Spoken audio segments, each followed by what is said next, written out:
Godavari river management board మీటింగ్లో తెలంగాణకు సంబంధించిన 7 ప్రాజెక్టులు రద్దు చేయమని ఇవాళ తమ ఆధీనంలో తమ చెప్పు చేతల్లో ఉన్న కేంద్ర ప్రభుత్వాన్ని ఎట్లా ఆంధ్రప్రదేశ్ ప్రభుత్వం ఇవాళ ఆడిస్తున్నదో నిన్న వివరంగా హరీష్ రావు గారు చెప్తే మన వాళ్ళందరూ ఇవాళ నేను చూస్తూ ఉంటే ఉదయం పేపర్లో కానీ టీవీలో కానీ బ్రహ్మాండంగా మన వాళ్ళు కూడా మళ్ళీ ఒక్కసారి అంటే ఢిల్లీ పార్టీల చేతుల్లో మళ్ళీ తెలంగాణ ఎట్లా తల్లడిల్లుతున్నదో ఒకసారి అర్థం చేసుకోవాల్సిన బాధ్యత మనందరి మీద ఉన్నది. ఎందుకంటే ఢిల్లీ పార్టీల చేతుల్లో జుట్టు అల్టిమేట్గా ఎవరి చేతులు ఉంటే వాడు ఆడిచ్చినట్టు ఆడతారు వాళ్ళు. అదే తెలంగాణకు నికార్సుగా తెలంగాణ కోసమే పుట్టిన పార్టీ, తెలంగాణ కోసమే అల్టిమేట్గా ప్రాణాన్ని పనిపెట్టడానికి సైతం పనంగా పెట్టడానికి సైతం మరి వెనకాడకుండా నడిపించిన నాయకుడు ఉంటే ఆ పరిస్థితి ఉంటుందా?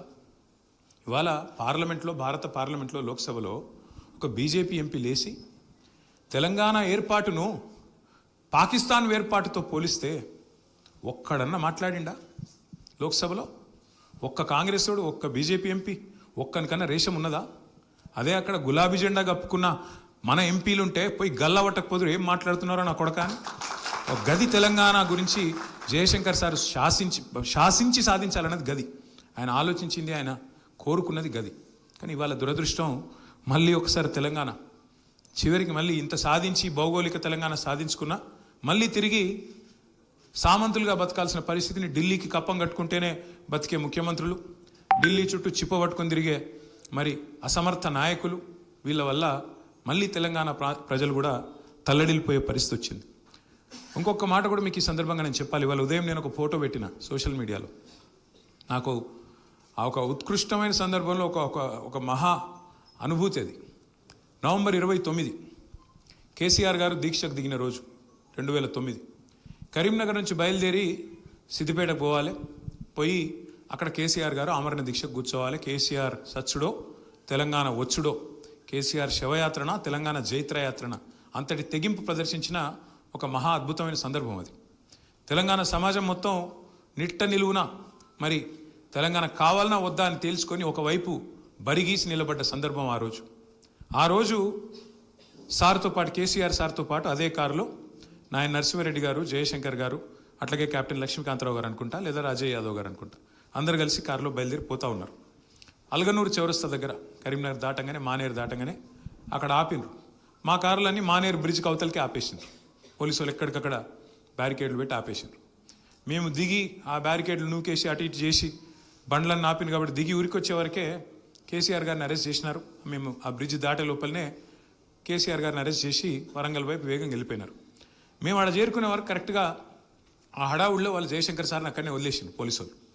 నేను వెంటనే సార్ను చేయి పట్టుకొని, సార్ మీరు నాతో రండి, ఈ లొల్లి అవుతుంది ఇదంతా మీరు నాతో రండి అని చెప్పి నా కారులో కూర్చోబెట్టుకుని బయలుదేరిపోతా ఉన్నాం. ఇది అల్గనూరు నుంచి హన్మకొండ పోతున్నాం. హన్మకొండకు పోగానే అక్కడ కాకతీయ విశ్వవిద్యాలయం ఆ ప్రాంతం రాగానే మొత్తం అక్కడ మా విద్యార్థి సోదరులందరూ ఎప్పటికే ఆందోళన మొదలుపెట్టిండ్రు. రోడ్డుకు అడ్డంగా వచ్చి కూర్చున్నారు. వాసుదేవ్ రెడ్డి ఇక్కడనే ఉన్నాడు, శరత్ ఇక్కడనే ఉన్నాడు, ఇంకా చాలామంది తమ్ముళ్ళు వరంగల్ వాళ్ళు కూడా ఉన్నారు. మరి అందరు వచ్చి రోడ్డుకు అడ్డంగా వందలాది మంది విద్యార్థులు వచ్చి కూర్చున్నారు, రాస్తారోకో చేస్తున్నారు. కానీ మా కారు రాగానే జయశంకర్ సార్ను చూసిండ్రు.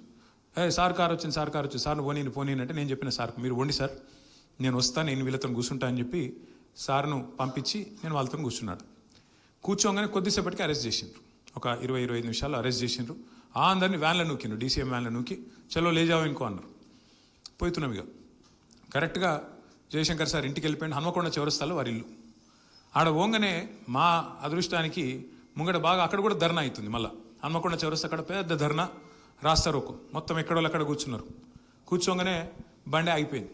ఆగిపోగానే ఇక మేము మొన్న పిల్లలు కదా ఢిల్లీలో బండ్లు ఎక్కుడు వాళ్ళు దుంకుడు కిందికి, మేము కూడా అదే పని చేసినాం. అయితే బండి ఆగింది, ట్రాఫిక్లో దుంకి డైరెక్ట్గా అందరం ఉరుక్కుంటూ జయశంకర్ సార్ ఇంటికి వెళ్ళిపోయినాం. ఇంటికి వెళ్ళిపోయి కూర్చున్నాం. ఈరోజు నేను పెట్టిన ఫోటో ఆ రోజుది. జయశంకర్ సార్తో కూర్చొని సార్ ఇంట్లో అక్కడే కూర్చున్న ఆ ఫోటో. కూర్చొని ఒక 2-3 గంటలు ఆడనే కూర్చున్నాం మాట్లాడుకుంటూ, ఏం చేయాలి సార్ ఇప్పుడు ఇట్లా ఏంది అని మాట్లాడుతుంటే ఈ లోపల పోలీసు వాళ్ళందరూ వచ్చిండ్రు. ఒక 100 మంది వచ్చారు. వచ్చి మీరు అరెస్ట్ అయిన వాళ్ళు మళ్ళీ బయటకు పారిపోయినారు, మీరు మళ్ళీ మా ఎంబడి రావాలి అన్నారు. నేను సార్ని అడిగిన, ఏముంది రాము పోయిరాపో అన్నాడు. పోయినా నన్ను తీసుకుపోయి ఆయనతో వరంగల్ జైలుకి తీసుకుపోయారు. సారు వెంటనే బయలుదేరి, సార్ని పెద్ద మనిషి కదా, ఆయన ముట్టే ధైర్యం లేదు వాళ్ళకు. డైరెక్ట్గా సారు అని చెప్పి నన్ను అరెస్ట్ చేసి పోలీసులు తీసుకుపోతుంటే నువ్వేం భయపడకు, మేము అందరం ఉన్నాం ఈడ, సార్ ఉన్నాడు, కేసీఆర్ సార్ ఉన్నాడు, ఆయన దీక్ష నడుస్తూనే ఉన్నది, వీళ్ళు అరెస్ట్ చేసినంత మాత్రాన దీక్ష ఆగుతుందా, నేను బయలుదేరిపోతా కదా, నీకెందుకు, మేమందరం మిమ్మల్ని అందరినీ తీసుకుపోయి, నేను చాలా చూసిన రాము, తీసుకుపోయి 18 నెలలు 24 నెలలు కూడా పెడతారు జైల్లో అవసరమైతే, పీడీ యాక్ట్లు పెడతారు, 24 నెలలు పెడతారు, ఎమర్జెన్సీలో పెట్టినట్టు కాంగ్రెస్లు దొంగలు ఎమర్జెన్సీలో పెట్టినట్టు తీసుకుపోయి లోపల నూకుతారు, ఉద్యమాన్ని అణచివేయచ్చు అనుకుంటారు మూర్ఖులు వీళ్ళు. కానీ వీళ్ళకి తెలియదు ఉద్యమం ఎటువంటిదో, ఒక భాస్వరం లెక్క మండుతుంది. మీరెవ్వరు భయపడకండి బిడ్డ, మేమున్నాం కదా బయట, మేము బతికిస్తాం, మీరు మళ్ళీ బయటికి వచ్చే నాటికి తెలంగాణ ఎట్లా రాదు అన్న పరిస్థితి తెచ్చి చూపెడతామని చెప్పి మాకు ధైర్యం చెప్పి, నువ్వు పో పోలీసులతో పో అని చెప్పి పంపించినోడు జయశంకర్ సార్. సరే, అప్పటికే ఉద్యమం బగ్గుమని మండింది. ఒక శ్రీకాంతాచారి ఆ రోజే మరి తన ఒంటి మీద పెట్రోల్ పోసుకొని అంటించుకున్నాడు. ఒక్కటేసారి సమైక్యాంధ్ర ప్రభుత్వం రాజ్యం మొత్తం ఉలిక్కిపడ్డది. వామ్మో, ఇది పెట్టుకుంటే తట్టుకోలేమన్న భయం ఆవహించింది వాళ్ళు. అందుకే వాళ్ళు మమ్మల్ని జైళ్ళకు రోజులు పంపలేదు, కానీ ఒక 30-34 గంటలు జైల్లో ఉండి తిరిగి తెల్లారొచ్చి మళ్ళీ అసోసియేట్ అయ్యాం.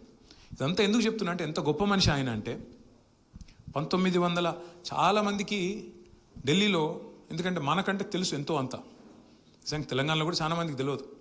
ఢిల్లీలో మమ్మల్ని ఇంగ్లీష్ జర్నలిస్టులు పట్టుకునేది, ఏంది మీ లొల్లి, ఎందుకు రాష్ట్రం, మీరు అసలు బతుకుతారా, రాష్ట్రం మనగలుగుతారా, వయబిలిటీ ఉందా అని అడ్డమైన క్వశ్చన్లు అడిగేది. అడిగితే జయశంకర్ సార్ ఎంత బ్యూటిఫుల్గా చెప్పేదంటే, we're not fighting for a new state, we're fighting to restore a state that existed separately for 8 years. 8 ఏళ్ళు స్వతంత్ర ప్రతిపత్తి కలిగిన ఒక రాష్ట్రంగా, వయబుల్ రాష్ట్రంగా, సర్ప్లస్ రాష్ట్రంగా, ఒక ధనిక రాష్ట్రంగా, సంపద కలిగిన రాష్ట్రంగా ఉన్న ఒక రాష్ట్రాన్ని తిరిగి పునరుద్ధరించుకోవడానికి మేము కొట్లాడుతున్నాం తప్ప కొత్తగా కొట్లాడతలేమరా నాయన అంటే వాళ్ళకి తెలియదు చరిత్ర. 1948 నుంచి 56 వరకు తెలంగాణ హైదరాబాద్ స్టేట్ రూపంలో ఒక ప్రత్యేక రాష్ట్రంగా ఉన్న విషయం వాళ్ళకి తెలియదు. ఇది చెప్పేది జయశంకర్ సార్ పదే.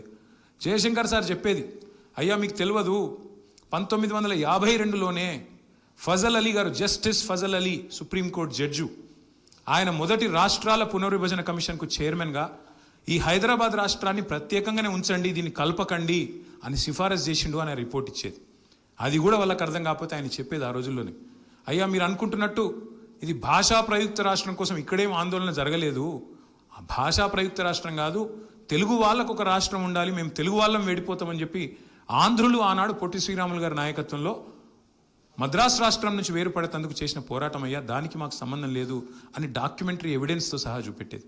ఎవరైనా వయబిలిటీ అంటే 1953 లెక్కలు, 56 నాడు రాష్ట్రం వేరుపడ్డ నాడు ఎట్లా ఆంధ్రప్రదేశ్కి ఆనాడు రాజధాని లేక కర్నూలులో తాత్కాలిక రాజధాని ఏర్పాటు చేసుకొని గుడారాల్లో సెక్రటేరియట్లు, గుడారాల్లో ఆఫీసులు నడుపుకున్న పరిస్థితి గురించి వివరించి చెప్పేది. అంటే ఎంత గొప్పగా చెప్పేదంటే జయశంకర్ సార్, ఇప్పుడు నేను చెప్పలేకపోతున్నా కానీ, ఏ కారణం చేత అసలు ఆంధ్ర తెలంగాణను కలిపినరు, కమ్యూనిస్టుల ప్రభావం పెరగవద్దు, విజయవాడలో కమ్యూనిస్టులు ఆ రోజు ఒక ప్రధానమైన రాజకీయ పక్షంగా ఎదుగుతున్నారని చెప్పి కాంగ్రెస్ నాయకత్వం, మరి ఆనాటి పండిత్ జవహర్లాల్ నెహ్రూ కానీ, అప్పటి మరి కాంగ్రెస్ నాయకులు కానీ అందరూ కూడబలుక్కొని విజయవాడ కేంద్రంగా ఆ రోజు కమ్యూనిస్టు యోధులు, ముఖ్యంగా ఈ సూర్యాపేట, నల్లగొండ, ఖమ్మము, విజయవాడ ఆ ప్రాంతం మొత్తంలో కూడా కమ్యూనిజం బలంగా ఉన్న పరిస్థితుల్లో, సాయుధ పోరాటం అప్పుడే తెలంగాణలో జరిగిన పరిస్థితుల్లో మరి కమ్యూనిస్టుల ప్రభావం పెరుగుతుంది, దీన్ని అడ్డుకట్ట వేయాలని చెప్పి కూడా అదొక కారణం అని చెప్పి జయశంకర్ సారు రాజకీయంగా, సామాజికంగా చరిత్రని ఎన్ని కోణాల నుంచి విశ్లేషించేది, ఎన్ని కోణాల నుంచి స్పృశించేదంటే ఇవాళ మనం తలుచుకుంటే ఎంత తలుచుకున్నా తక్కువనే. అట్లాగే చాలామంది కొన్ని అపోహలు ఉంటాయి. రాజకీయ నిరుద్యోగులు, రాజకీయ నాయకులు 1969లో ప్రారంభించినారు తెలంగాణ ఉద్యమాన్ని కొన్ని అపోహలు ఉంటాయి. చెన్నారెడ్డి గారి పేరు చెప్తూ ఉంటారు. చెన్నారెడ్డి గారు వాడుకొని చివరికి ఆయన మళ్ళీ పోయి కాంగ్రెస్లో చేరినాడని చెప్తూ ఉంటారు. కానీ జయశంకర్ సార్ మాకు చెప్పేది, చెన్నారెడ్డి తప్పేం లేదయ్యా, చెన్నారెడ్డిని